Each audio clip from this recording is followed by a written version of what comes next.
Today I want to review some key concepts before we begin. I know that as you're taking in this information, sometimes it can feel overwhelming because we're covering a lot of material. But always remember to just go back to the foundations, back to some of the basics of what we're teaching.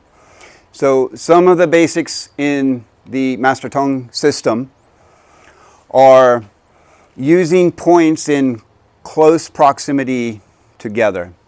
So often in TCM we might do something like, let's say we're treating a digestive condition occurring with problems in the lungs as well, and it's some kind of spleen damp pattern turning to phlegm, and it's affecting the lungs, and they have chronic cough or asthma, but it's really rooted in a earth imbalance and a digestive spleen damp type condition, right? So what type of TCM points would we do for that?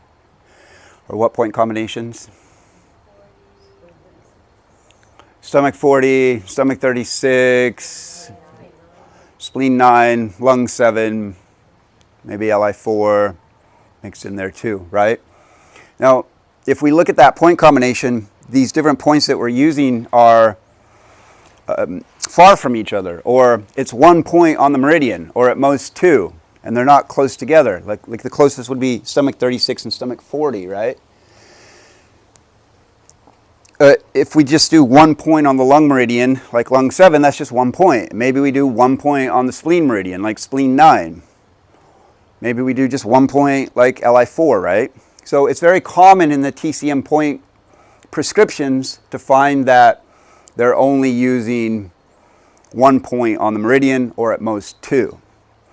Now, this is a key to the Master Tung system, is that they're not just using 1 point on the meridian, they're using 2 or 3 on the same meridian.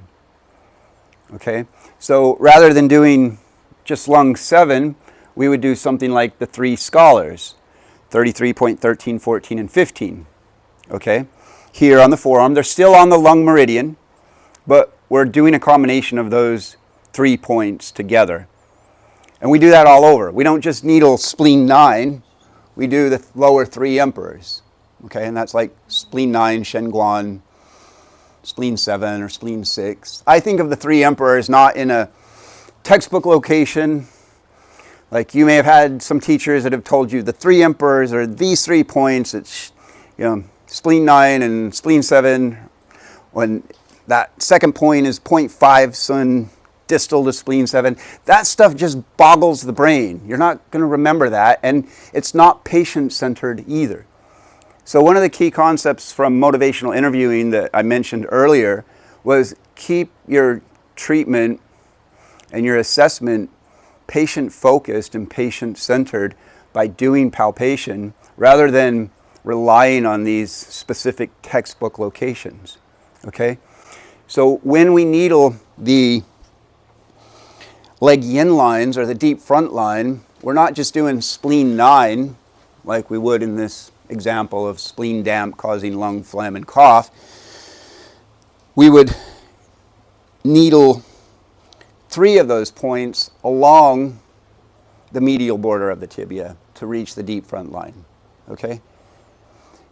And remember that the deep front line also includes the diaphragm as well. Okay? And the deep visceral fascia.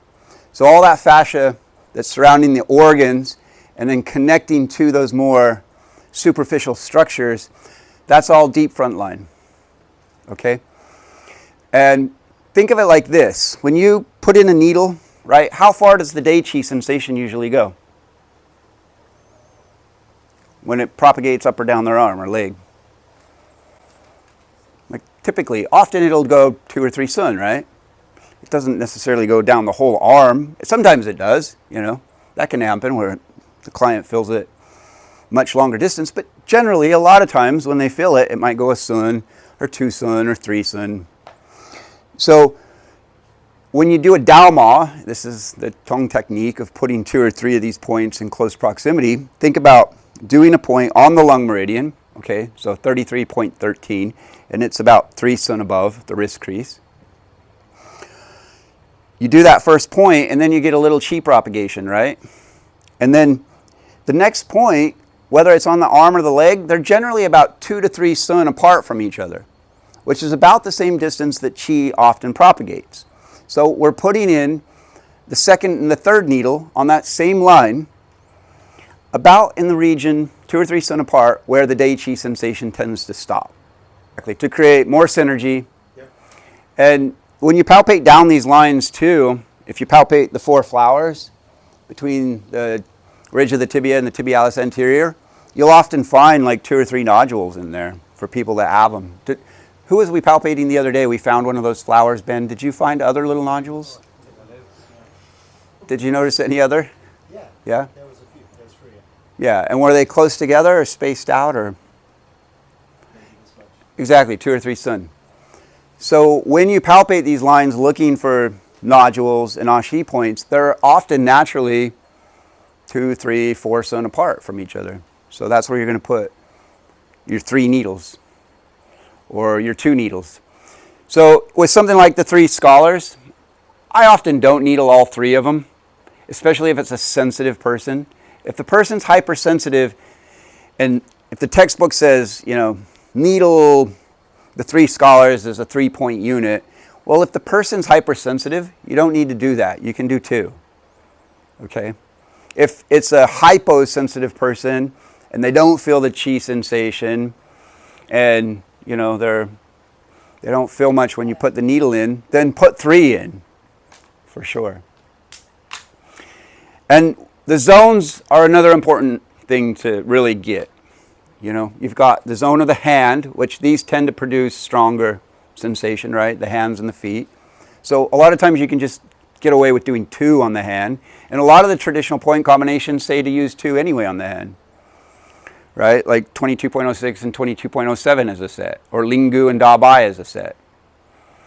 I took that point combination that I learned from Dr. Tung, Lingu, Da Bai, and Sha Bai, and I simplified it down to 2. I'll still do 3 sometimes if it's a hyposensitive person, or like you have a strong constitution, Connor. Like I would, if you're not overly needle sensitive, you might be, I'm not sure. But if you're not overly needle sensitive because he's got a strong constitution, then, I may choose those 3 needles over the 2 for him. But for Lisa, I may find that 2 is enough. You seem as if you may be sensitive, and, I would bet that you probably get strong needle sensation. So I would use 3 on the hand for him, but 2 for her. So those are 2 of the fundamental things to recognize: is use the points in combination, and think of this as just choosing 2 or 3 points that are going to give you the best results for even their top 3 health concerns. That's how I think about it. What are your top 3 health concerns? And then what 2 or 3 or 4 points can I use to address all that, like we saw with Nita the other day. She had knee pain, lumbar pain, and then pain and discomfort at the top of her head and down her spine, right? So I'm able to address all that with just Lingu, Li11, Si3, and then we did 33.12, right? So I'm also able to reach 2 of those fascial lines, the superficial back arm line and the deep back arm line. So with just 4 needles, I'm affecting 2 fascial lines, and I'm addressing her top 3 concerns.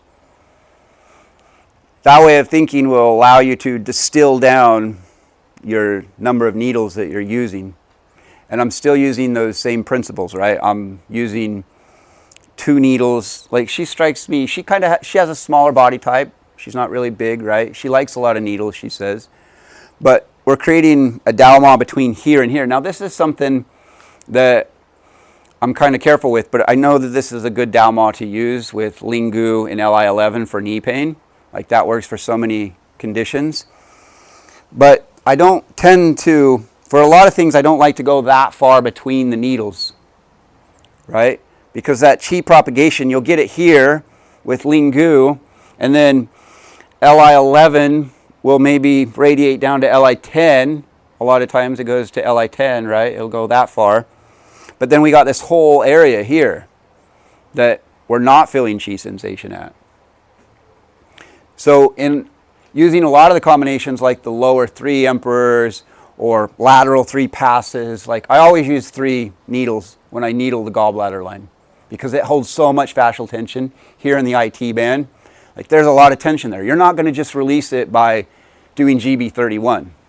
You need more stimulus, right? You need more troops. You need more synergy between those needles when you needle into areas where there's a lot of tension in the fascia and it's a big sheath like that.